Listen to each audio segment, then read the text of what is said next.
Our foundation, the Circle Cinema Foundation, was formed late 2002, and it was kind of put together by people that were really looking for a place in Tulsa to show kind of art house films or meaningful films and do some educational programming using film as a actual education tool with schools. So the kind of principals and founders connected with the historic Circle Theater that had been boarded up and empty and vacant for about 10 years. So they put the financial resources together from local funders and donors that kind of pooled resources and was able to purchase the original theater space that had originally opened in 1928. And the space next to it that had actually originally been retail space. So that's kind of how it got started. And then we actually opened the theater in 2005. Well, originally when Circle Cinema was conceived, there had been a kind of an art house cinema downtown for a short time. It had closed and was there no longer. And there, of course, have been lots of movie theaters. The Circle was the only historic movie theater left in Tulsa that had actually opened before the 1940s. And we currently are the only historical movie theater in Tulsa that still exists and runs as a movie theater. So it was those very early days.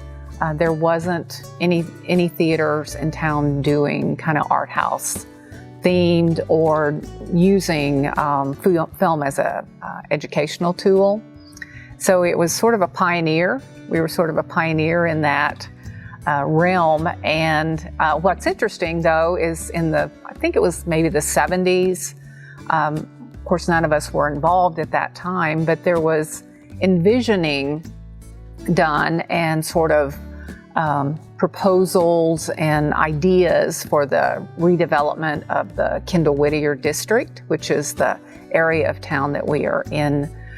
And they had envisioned, wouldn't it be neat if this old theater that was not being used could be like an art house themed movie theater.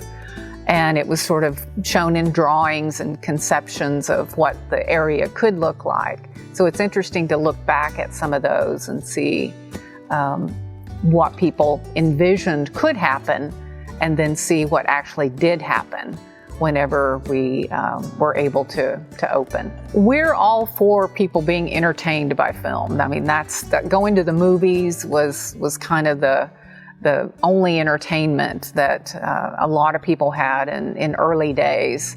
And it was the escapism. Even during the Depression, movie theaters were still very popular. It was relatively inexpensive and people could go enjoy something like that and escape all the challenges that they had to deal with their jobs or lack of jobs, and just it was affordable kind of entertainment.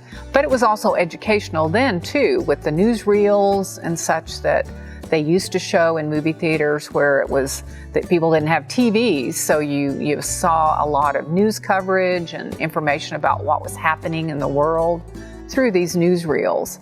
So it's not really a new concept, and I think with art house cinemas, it's an opportunity for people to see films that are not at the traditional chain movie theaters, because those are more of the blockbuster type films.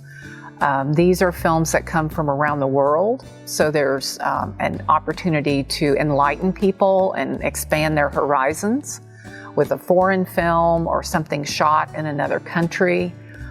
Even people learning how to read subtitles is kind of a skill that a lot of people have embraced and do very easily now, where it was maybe challenging a bit at first.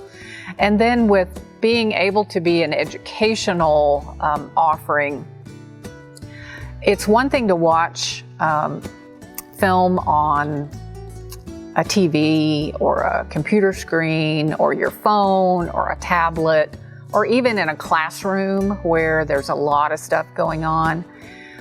It's sort of magical to watch a film in a movie theater with a lot of people you don't know. It's dark, you're not distracted by things that you would be distracted if you were watching it at home or on your phone or whatever. So it creates an environment where it's more captive. You're more of a captive audience, and it's bigger than life. It's on a big screen, so you're drawn into it even more. So it's an opportunity to really connect with the message that the film is trying to convey. And if it's educational or a documentary about a subject that they're trying to get across, you're just more interested or more aware of it. But we're all for entertainment too. It's really fun to have films that people are laughing. They're music films where they're enjoying and singing along. So there's just been a wide variety of films and presentations that we've done and really brought to audiences that they wouldn't get otherwise. So our part of town that the Circle Cinema is in is called the Kendall Whittier District.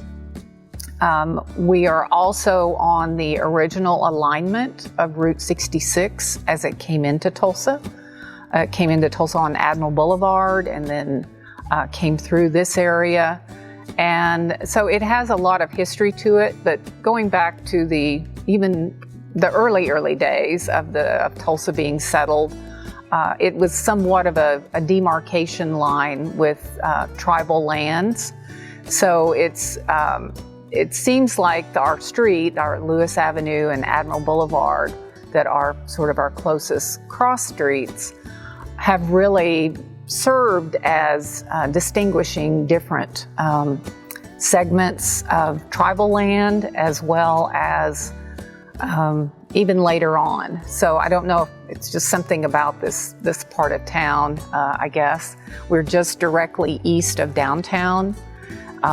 So we've done several programs with various tribes. So it's always interesting and neat and somewhat moving to have tribal programs in our theater when we know that we are on and are surrounded by lots of tribal land.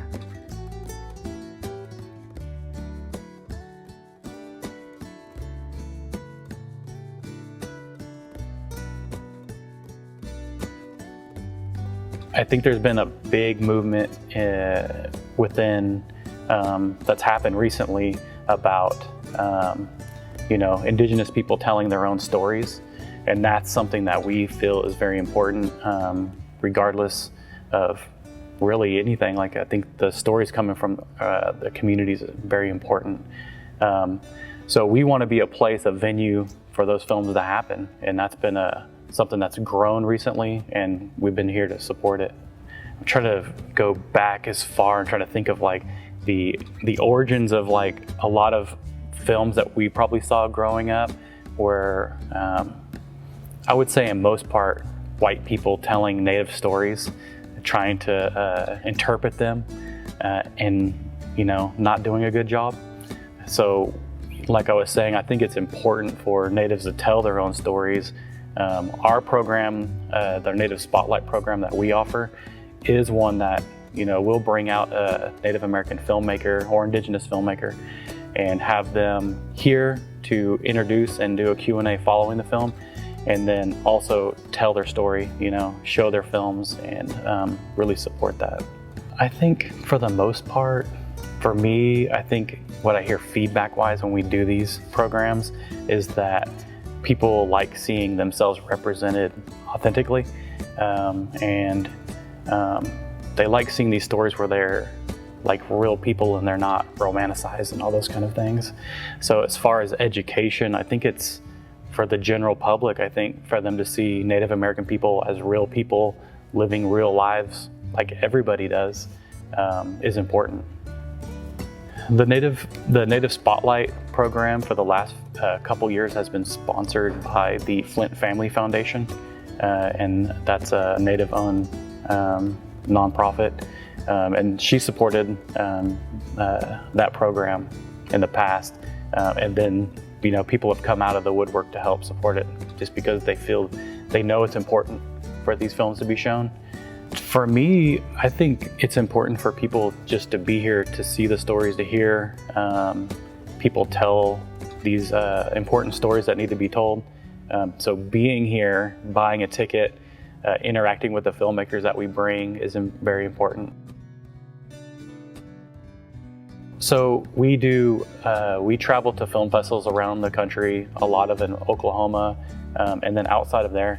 And like Sundance Institute does they do a ton of work supporting Native filmmakers. And I actually worked for that program for a little bit and got to meet a bunch of people, and privileged to be in that community to know a lot of those filmmakers, which also know a lot of other people and expand out from there. And so, I'll reach out to Sterling or Black Horse Low, some filmmakers that I know, and those guys are on the beat of what's happening right now with Native film, and they give me feedback and stuff to look out for. So Bird Running Water is a Native filmmaker from Mescalero, but he went to OU and he runs the Native program at Sundance. So he's kind of I couldn't say how much work that he's done behind the scenes to promote people, even on the level of Taika Waititi, which is a big Indigenous filmmaker from New Zealand. He went through Bird's program, Sterling went through Bird's program, Black Horse went through that Sundance program, and he's been a leader in the Indigenous program, Indigenous films for a long time. Yeah, so during this COVID shutdown, we brainstormed ideas of how do we keep going, how do we stay relevant, how do we keep interacting with the community. So we came up with virtual screenings. People can rent those online. Another program was the marquee rental that we did, and that was very popular for people that didn't get to graduate and have all the regular graduation stuff, so they got to announce their graduation stuff on the marquee. That's been a huge part of people showing support, but also us staying in touch with the community, and it's been real popular. I mean, it's every single day there's new messages on both sides of people that have rented it. Yeah, we're opening July 3rd, I think is the date. I'm kind of off, sorry. But we'll be reopening, and we're gonna open up with 25% capacity, and so that is still limited and people won't feel comfortable coming back to movie theaters, and totally understandable. But we still will offer films streaming as well at our website at circlecinema.org. And I think that's something that will continue. We've done veterans events and different events where I think maybe people might not have the ability to make it down here, like older folks or even long distance. So you'll be able to kind of stay in touch with us through social media and our YouTube channel with streaming events. Yeah, well, I thank you guys for everything you guys do. You're a part of the community as well. We reach out to you. We've done the radio show down in Okmulgee. So you're a part of this community as well, and we appreciate everything you guys have done. Yeah, we have social media at Circle Cinema. Everything's at Circle Cinema, so if you want to follow us there. And also, please contact us if you see a film or there's a specific story that you think needs to be shown at Circle. We're always open to listen. So.